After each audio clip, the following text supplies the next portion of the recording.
Rhys a Brysisi. Llwyddo i gadw'r meddiant.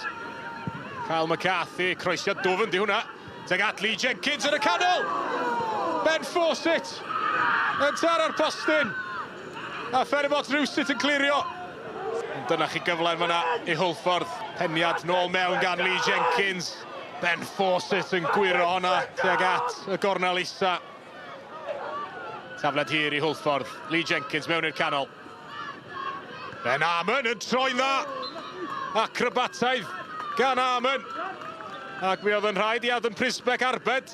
Oedd o ddim yn siŵr os oedd honna yn sleifio mewn o dan y traws.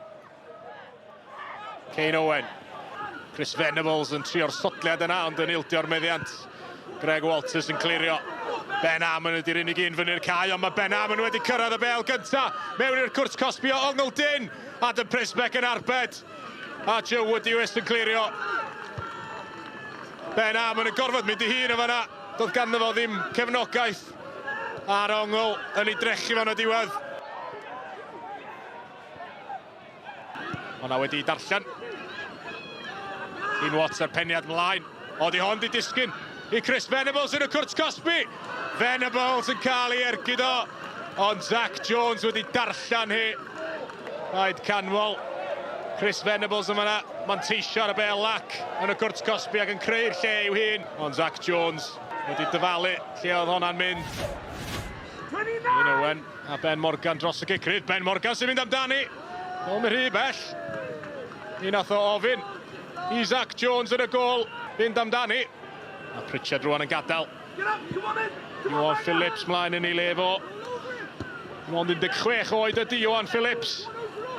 Mae eisiau wedi creu argraff i Pen-y-bont. Mae'n gyfle fan hyn i Hwlffordd greu argraff. Iori Humphreys ar ymyl y cwrt cosbi. Humphreys mewn i'r canol. Kane Owen a'i droed yn y lle iawn i rwystro honna. Iori Humphreys di rhoi'r bel mewn lle peryglus yma yn y cwrt cosbi. Hwlffordd yn dod unwaith eto. Lee Jenkins mewn i'r canol. A'r peniad yn dod gan Ben Amon dros y trawst. Cyfle da fan'na i Hwlffordd. Amon yn cael ei benni ddi, ond methu a'i chadw hi lawr.